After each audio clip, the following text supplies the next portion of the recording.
Baik, kami dari kelompok 25, kami di sini akan melakukan edukasi kepada tim dapur tentang bagaimana cara penyiapan makanan dan juga distribusi yang tepat untuk pengungsi. Di sini saya Kalista Kamila sebagai koki 1. Saya Laura sebagai edukator 1. Saya Nathan sebagai edukator nomor 2. Saya Jovan sebagai pengungsi. Saya Raja sebagai edukator 3. Saya Aga sebagai koordinator ya. Saya Fikri sebagai PNPP. Saya Nur sebagai dinas kesehatan. Saya Asadel sebagai koki 2. Saya Raffi sebagai MT1. Saya Zara Kayla sebagai presenter. Saya Ica sebagai yang kedua. Selamat pagi, di sini saya Kayla, sudah berada di Kabupaten B, Jawa Timur. Terdapat adanya banjir bandang dan juga longsor terjadi di Kabupaten B, Jawa Timur yang mengakibatkan adanya ratusan warga yang mengungsi.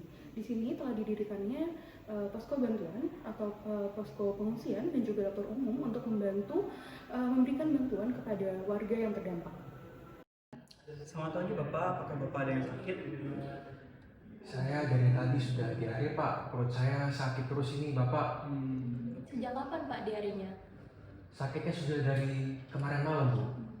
Untuk makanan dan minumannya, apakah semua dari posko pengungsian Bapak?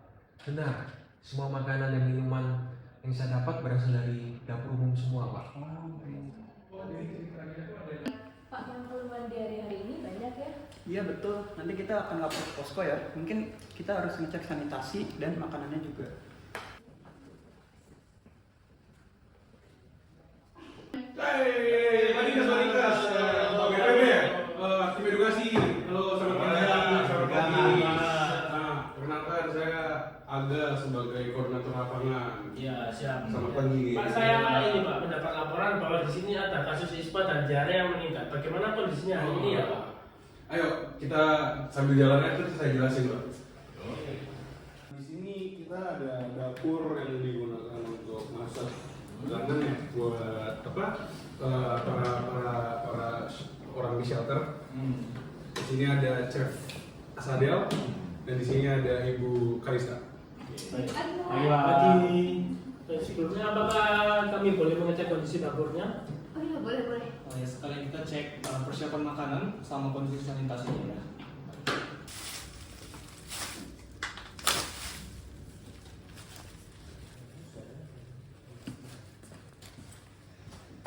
Baik Pak, setelah kami cek tadi untuk tempat pembuangan sampahnya ternyata cukup dekat dengan area dapur ya Pak. Ya, kalau untuk jamannya kira-kira berapa meter ya Pak? Kira-kira 10 meter untuk ke tempat jamban dan sekitar 8 meter untuk ke daerah pembuangan sampah sementara. Kalau itu terlalu dekat Pak.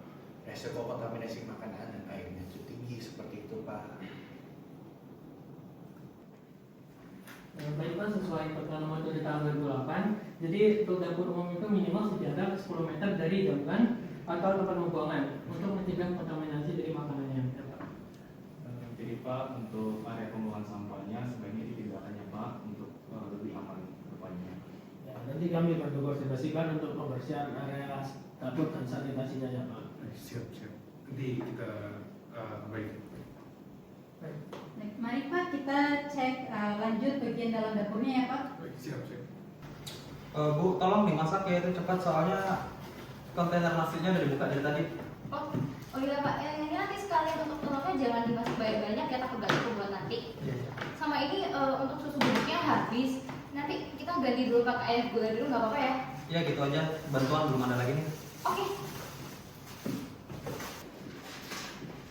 Loh, Pak, Bu, kok nasinya ditaruh di bawah? Soalnya full nih banyak alat makan. Bu, itu air buat apa Bu? Oh ini air gula Pak, buat pengganti susu, soalnya susunya habis. Bapak, Bu, kalau bisa jangan dipakai seperti itu dulu ya. Untuk anak-anak isinya tetap perlu diperhatikan. Nanti kami bantu koordinasikan untuk tambahannya ya. Siap, nanti kami perbaiki. Oh ya Pak, untuk tim dapurnya boleh tetap diedukasi lagi ya agar pengolahan makanannya bisa lebih baik lagi. Baik Pak, Bu, walaupun dalam kondisi pengungsian, makanannya tetap dijaga ya Pak, kebersihannya. Dan untuk membagikan makanan juga, tetap juga harus mencuci tangan. Ibu, jika Ibu memasak, tolong gunakan air yang matang dan yang bersih. Jika Ibu menggunakan peralatan masak seperti misalnya di sini, bisa tolong juga dicuci sebelum menggunakannya ya. Baik Pak Bu, untuk bahan makanannya nih untuk yang mentah sama yang sudah matang bisa dipisah ya biar nggak terkontaminasi. Makanan-makanan yang udah dimasak itu sebaiknya ditutup Bu, biar nggak kena lalat atau kotoran yang lainnya. Kalau bisa menggunakan alat penjepit atau sarung tangan saat kontak langsung dengan makanan ya. Selain menjaga kebersihannya, tolong juga dijaga atau diperhatikan kebutuhan gizi bagi para pengungsi.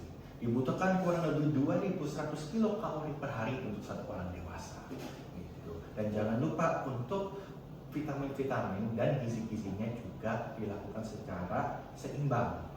Juga untuk menu pengungsinya itu yang sebaiknya tinggi energi dan tinggi protein, dan juga gampang dimasak dan tidak cepat basi, seperti telur atau ikan atau yang kayak gitu. Kelompok rentan seperti balita, ibu hamil, lansia, atau penyakit kronis perlu bantuan khusus ya. Pak, Bu, tolong jangan gantikan susu dengan air gula untuk balita, karena balita membutuhkan gizi yang berbeda dari kita. Baik Bu, untuk lansia dan penderita penyakit kronis untuk jenis makanannya itu bisa disesuaikan dengan kondisi mereka masing-masing juga. Untuk ibu hamil dan yang menyusui butuh nutrisi tambahan dan yang cairan yang cukup juga ya Bu. Oh, ini Dok mau nanya, ini kan untuk terkait dengan daging kan sekarang susah ya Dok cari yang segar, apalagi kadang itu dapat yang segar tapi kita juga tempat penyimpanannya terbatas. Ini kira-kira gimana ya Dok? Oh, kalau seperti begini darurat bisa diganti dulu kayak tahu atau tempe. Yang penting proteinnya tetap ada ya Bu. Oh iya Dok. Lalu untuk penyimpanan makanannya bagaimana ya dok?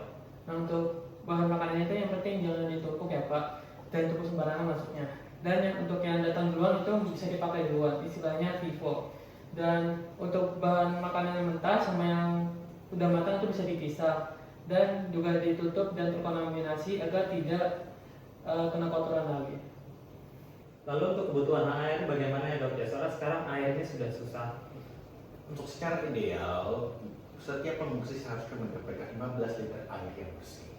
Jika Anda ingin membuat air yang bisa diminum atau air minum, itu jangan lupa untuk dimasak dulu ya. Dan air minum tersebut itu harus ditaruh dalam kontainer atau tempat yang tertutup yang rapat. Dan jangan lupa untuk kita jauhkan kontainer atau tempat air itu dari tempat-tempat yang bisa mengotori atau yang mencemari. Ya. Oh gitu ya dok? Ya Pak, jangan lupa ya Pak untuk melaporkan dan untuk mengontrol jika ada kasus diare yang menaik atau mungkin jika ada sisa-sisa makanan atau mungkin distribusinya kurang memadai, bisa melaporkan ya Pak. Iya Dok, terus untuk pembagiannya bagaimana ya? Oh, untuk distribusi makanannya bisa tepat jumlah, sasaran, dan waktu, terutama untuk kelompok yang rentan ya Bu. Untuk makanan ya baiknya menggunakan wadah yang bersih dan tertutup. Oh iya Dok, kalau gitu nanti akan saya juga koordinasikan ke tim-tim yang lainnya. Baik. Terima kasih. Banyak ya.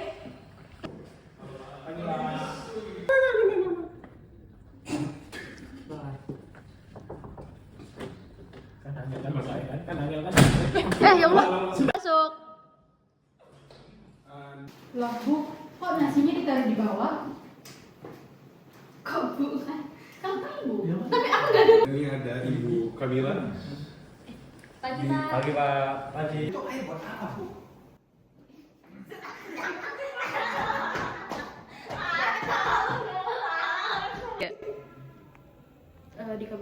Di Kabupaten B, ulang maaf. Jika Anda juga ingin memasak, tolong menggunakan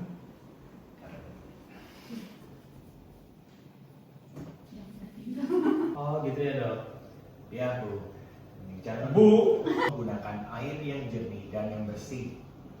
Sorry, balasnya. Penyiapan makanan dan maaf. So, Yaitu